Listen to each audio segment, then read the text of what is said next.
আসসালামু আলাইকুম। আজকে এই ভিডিওতে আমি কোনো টপিকস নিয়ে আলোচনা করব না। এখানে লেখা আছে ইংলিশ সাজেশনের কথা, বাট ভাইয়া কোনো টপিকস নিয়ে আলোচনা করবেন না, এটা আবার কেমন কথা? দেখো, আমি জানি না তুমি ভিডিওটা কখন দেখতেছো, তোমাদের হাতে পরীক্ষার হয়তো বা 2 থেকে 3 দিনের মতো সময় রয়েছে, এইরকম সময়টাতে তুমি ভিডিওটা দেখতেছো। তো এই সময়ে আমি যদি তোমাকে বলি তুমি নাউন পড়বা, তুমি অ্যাডজেক্টিভ পড়বা, তুমি এখানে সাবজেক্ট ভার্ব এগ্রিমেন্ট পড়বা, এরকম কথা যদি আমি তোমার সামনে এখন উপস্থাপন করি, তোমার এই টপিকস গুলো পড়তেই তো 15 থেকে 20 দিনের মতো লেগে যাবে।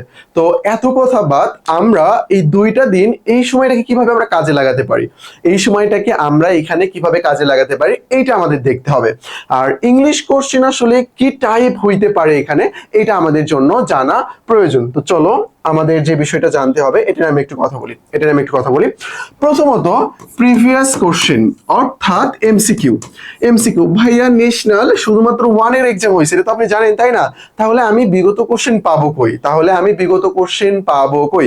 আর ওই বছর মানে গত বছর যেটাতে যেরকম ভাবে পরীক্ষা হয়েছে এন্ড নেক্সটেও কি সেম ভাবে হবে, ওই কোশ্চেনে কি পরীক্ষা হবে, এরকম কোনো কিছু না। এরকম অ্যাকচুয়ালি কোনো কিছু না। আর মোটামুটি তোমরা এইটা ধারণা রাখতে পারো যে জিএসটি কিন্তু মোটামুটি অনেক ইজি কোশ্চেন হয়েছে, এন্ড তোমাদের ন্যাশনাল ইউনিভার্সিটি এটাও কিন্তু মোটামুটি অনেক ইজি কোশ্চেনই হবে, আমরা সর্বোচ্চ আশাবাদী এখানে। তো তোমার প্রথমত কি করতে হবে, তোমার প্রথমত প্রিভিয়াস কোশ্চেন দেখো।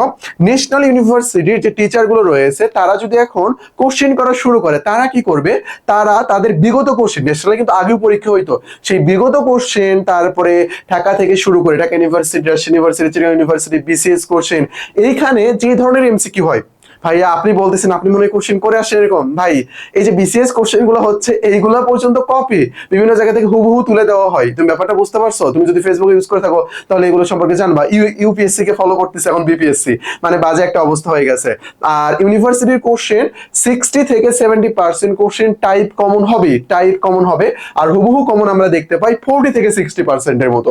আর টাইপ কমন তুমি পাবো মানে পাবে ইনশাল্লাহ। ন্যাশনালে তোমার 100 আউট অফ 100 পাইতে কখনোই হবে না, বুঝতে পেরেছো? যেখানে তোমার জিএসটি তে 57 ডে হয়ে গিয়েছে, তো তোমার আশাবাদী এখানে থাকতে পারো যে পাস করার উপর যে মার্ক থাকা প্রয়োজন 10-15 বেশি, এটা হলেই হয়ে যাবে 55 or 50 এরকম সামথিং আর কি।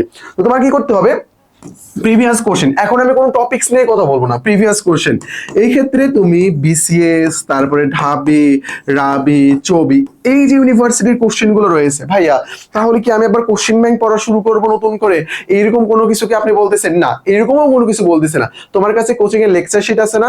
হ্যাঁ ভাই আছে। তোমার কাছে বাহিরের বাজারের প্রচলিত বই আছে না?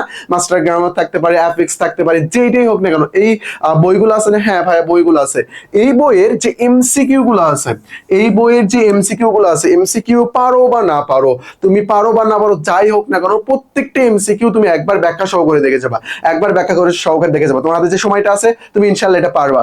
তুমি যখন একটা বইয়ের সবগুলো টপিক্সের এমসিকিউ গুলো এরকম ব্যাখ্যা সহকারে তুমি যখন দেখে যাবা, তখন তুমি ইজিলি ব্যাপারটা বুঝতে পারবা, তখন তুমি ইজিলি ওই টপিক্স গুলো আয়ত্তে নিয়ে আসতে পারবা, তোমার মাথার মধ্যে এই টপিক্স গুলো তখন গিজ গিজ করবে। ব্যাপারটা বুঝতে পারছো? এইরকম আর কি ব্যাপার। তো এই টপিক্সের এমসিকিউ গুলো আমি কই থেকে পড়বো, তোমার কাছে যে বইটা আছে, যে বই থাকুক না কেন, মাস্টার থেকে অনেক বেশি ভালো হয়। অ্যাডমিশনের সময় মাস্টার থেকে অনেক বেশি ফলো করে, শুধু অ্যাডমিশন না, জবের ক্ষেত্রে সব জায়গাতেই ফলো করা হয়। তো মাস্টার বইটা যদি থাকে, এই বইয়ের যে বিগত কোশ্চেন গুলো রয়েছে এইগুলো তুমি ভালোভাবে সলভ করবে, এইগুলোর মধ্যে থেকে প্রশ্ন কমন পাওয়ার পসিবিলিটি অনেক অনেক পরিমাণ বেশি রয়েছে। আর তোমরা এই ইংলিশ কনসেপ্টটা নিয়ে অনেক ভয় পাওয়ার দরকার নাই। আর যাদের ইংলিশ তুলনামূলকভাবে অনেক কম প্রিপারেশন, তারা একটু কম দাগানোর ট্রাই করবে, কারণ হুদাই নেগেটিভ খেয়ে প্রবলেমের মধ্যে পড়ে যেতে পারো।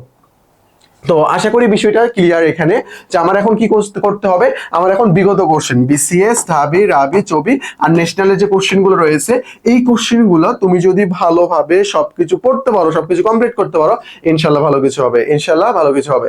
জাস্ট তুমি এইটা একটু ফলো করো, তাহলেই হয়ে যাবে। তো ভিডিওর টাইটেল দেখে হয়তো টপিক্স এর কথা তোমরা ভেবেছিলাম, বাট আমি দুঃখিত, এই মুহূর্তে টপিক্স দেওয়া আসলে তোমাদের জন্য ক্ষতিকর একটা দিক হয়ে যাবে। আর টপিক্স নিয়ে আমরা অনেক আগে থেকে চ্যানেল ভিডিওটা আপলোড করে আসতেছি। তো টপিক্স নিয়ে কথাগুলো বাদ, আমরা অ্যাকচুয়ালি তোমাকে বলতে চাচ্ছি তোমার এই শেষ মুহূর্তে কি করা উচিত। যেমন ভাই টপিক ওয়াইজ তুমি কখনোই পড়াশোনা করতে পারো না, কখনোই পসিবল না। এমসিকিউ পড়তে যে তুমি যখন প্রবলেমের শিকার হচ্ছ, তখন তুমি টপিকসটা দেখে নিতে পারো, এইরকম করে আর কি। আচ্ছা যাই হোক, আমরা নেক্সটে দেখতে পারি। নেক্সট আমাদের সেকেন্ড টাইম কোর্স নিয়ে কথা বলা হয়েছে।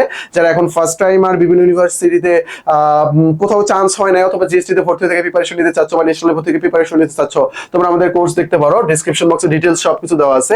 আর এবার কিন্তু আমরা 3টা 3টা প্রিমিয়াম বইও তোমাদের জন্য প্রোভাইড করতেছে। তারপরে তোমাদের জন্য আমাদের 10টা ফ্রি বেসিক ক্লাস রয়েছে ইংলিশ, তোমরা চাইলে আমাদের ইংলিশ ক্লাসগুলো নিতে পারো, বাট এই ক্লাসগুলো এখন করতে যেও না, এই ক্লাসগুলো করা এখন তোমার পক্ষে পসিবল না, কারণ এই ক্লাসের ডিউরেশন গুলো অনেক পরিমাণ বেশি। তো আমি তোমাদেরকে যে এটা বললাম এই কাজটা তোমরা এখন আপাতত করতে পারো। আর এই যে আমাদের টেলিগ্রাম নাম্বার, অ্যাডমিশন সংক্রান্ত যে কোনো প্রবলেমে আমাদেরকে নক দেবা, আমরা সেটা সলভ করে দেবো। তো আজকে এই পর্যন্তই, আসসালামু আলাইকুম।